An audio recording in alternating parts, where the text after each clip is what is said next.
Hello everyone. Okay, I hope we're all well and happy. Okay, in this section today of the course, we're going to be looking at political participation. Now, I recorded this before I did your Teams meeting, so I'm not exactly sure how far we got. Um, the first thing to have a look at is how do people participate in politics. You may have done this little bit in the Teams meeting, in which case you just fast forward a couple of minutes. So in your booklet, you'll notice there's a blank page which says what is meant by participation and how can people participate. So have a few minutes to have a think about how people participate, okay, and write them all down on that sheet. Press pause and then you can start me again and we'll go over some of those points. Okay, so some of the points you might have got from this are things like the most obvious one's possibly voting. Okay, that is direct participation, isn't it, in politics? You might have things like standing for election. Okay, you may have things like joining a pressure group, signing a petition, going on some kind of march or strike. They're all political kind of activities which some people may participate in. There's also things you might not really think about, some kind of very low kind of energy ones, things like reading newspapers or being aware of what's happening in the world and in the news. Those sorts of things can also be a form of participation. I suppose writing a letter to your MP or other representative over some kind of problem, that can also be a form of participation. Now, now obviously you've got all those different methods, but some of them are perhaps seen as being a bit more significant than others. For example, reading a newspaper about political news is quite a low-level kind of participation, isn't it? It doesn't require a great deal of effort apart from your eyeball moving across a page. Yet other forms like standing for election is a kind of a really big kind of role, isn't it, in politics? Obviously, that takes a lot of energy and effort to do that. So, to some extent, just doing things like going on a march or strike or delivering leaflets for a political party, or even joining a political party, these are all forms of participation, and some of them you can see are a bit more involved than others. So, standing for election, I would say, is the most involved of all. Voting in elections, delivering leaflets for a political party, or going on a strike, they're kind of second order importance, I think, aren't they? Because they do involve quite a little bit of activity and a little bit of thought and kind of commitment. Signing a petition doesn't take a great deal, does it? You probably just do it in the street on your way to Tottenham's or whatever. So it's that kind of ordering, isn't it, of participation. Now, what's often been said in the UK is, do we have a participation crisis? And this could quite easily be an exam question. So I'm going to show you a graph in a couple of minutes which might highlight why some think that the UK does have a participation crisis. Okay, when people discuss things like participation and does Britain have some kind of crisis, what they're often referring to is the voter turnout in elections. And what this means is what percentage of those eligible to vote, i.e. those over 18, those who are not the Queen, those who are not detained under the Mental Health Act, what percent of eligible voters actually could be bothered to get up, go to a polling station, put a cross, and then go back home in time for EastEnders. Okay? Now, as you can see, this graph shows the participation in UK elections since 1945. And what people notice is it has been quite high up until 1997. If you take out 1945, that might be 72%, might be because of the fact it was just after the Second World War, so many soldiers were still abroad, and there's quite a lot of dislocation as well. People's houses have been bombed out and stuff. So there was a bit of a, perhaps it wasn't the best election in terms of deciding, who all the voters were, because some of them were dead and all sorts. But you can see, in the 1950s, it was 80-odd%. It did decline down. You had 72% in 1970, shot up to 78% in February 74. So it was in the, mid to high 70s or above for a good period of time. Then it crashes down to 59% in 2001. And this is what really triggered this argument about Britain has a participation crisis. How come, less than 60% of people could be bothered to go and put a cross on a ballot paper in a general election year? It did recover to 61% in 2005, and later results It was 66% in 2015, 68.7% in 2017, and 67.3% in 2019. So it's basically hovered just below 70% in the last couple of elections.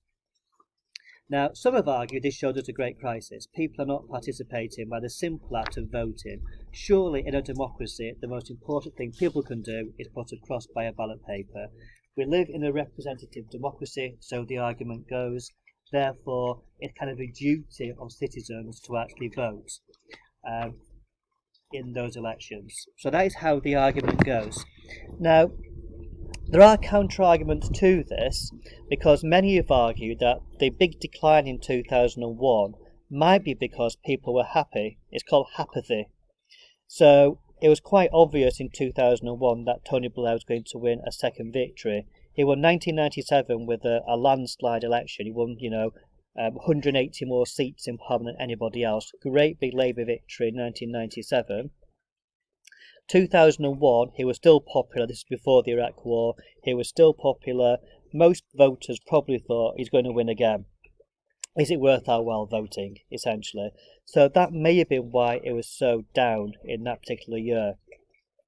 But that probably wouldn't explain why it wasn't much better in 2005, because he was quite unpopular then. The Iraq War, the Conservative Party kind of were rebuilding themselves. You might have expected it to shot back up again, to at least, 68, 69 or something like that.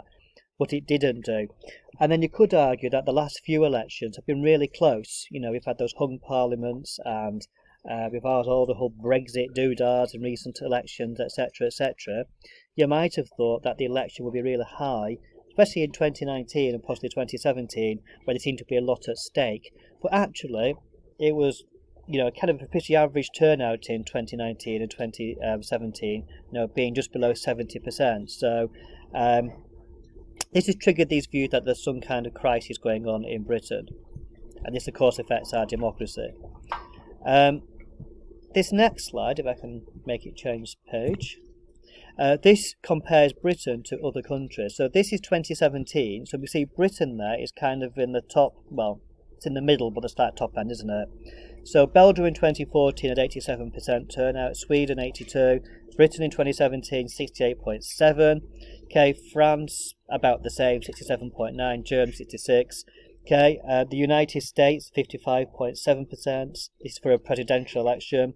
Switzerland all the way down to 38%. Well, that's probably because they have lots of referendums instead in Switzerland. There's also a difference in turnout regarding age. Old people tend to vote, young people tend not to. That is the general kind of argument which is made. So if you look at this graph at the top, you've got old people, this is over 65, and you can see, this is from 1974 onwards, they're always above 84%. So you had 90% in 1970s, it did dip a bit to 83% in 2001, then it's back up to 84, 86, those sorts of percentages. I don't have the 2019 figures, but I'd be surprised if it's any different to that. It might be a percent higher or below, but I'd be quite surprised if it's much below that. Young people, in contrast, I've only got the data from 1987, much, much lower. So the highest turnout of young people voting was 1997, where it was 68% of those. I think it's 18 to 24 is the thing of people voted. 30% in the 2000s, and then there's all this big hoo-ha, wasn't there, in 2017 about how young people supported Jeremy Corbyn. That's why Corbyn did so well. Well, actually, only 57% of young people voted in that election. Below the Blair victory in 97, below that of John Major in 92, and Mrs Thatcher in 1987. So young people tend not to vote, and actually, if you look at that, I don't know what the figures are for 2019, but I'd be surprised if they're much different. Okay, so the story is that young people don't vote, and this again creates this argument about, is this going to be a crisis in the future? If people are not voting when they're young, does that mean they never get into the habit of voting, and therefore will that affect turnout in the long term? So there's those arguments around this as well. What I don't have is class voting. I think it'd be quite interesting to see whether there's difference in social class. I suspect middle class people tend to vote more than working class people. That's just a suspicion that I have. I don't have any data to prove that, so I may be completely wrong. But it's quite noticeable that seats which are Labour seats, which tend to be made up of more working class voters, do tend to have a lower turnout in elections compared to more middle class seats. So, for example, Hull East had the lowest turnout in 2019. It was 49% of people voted in that seat. If you go back to 2010, Manchester Central, quite a deprived area, 44% turnout to vote. So there is some of that data would suggest that. Another form of elections, apart from general elections, of course, is local council elections. And this is the turnout for local council elections in England. And again, just look how low the turnout is for those local council elections. So, you're in the 30 odd percent for a good number of these. Sometimes you get a higher one if there's a general election taking place on the same day. So in 2010, you had the general election took place the same day as local council, as same for 2015. 2017, the general election took place a month later, so it didn't have much effect.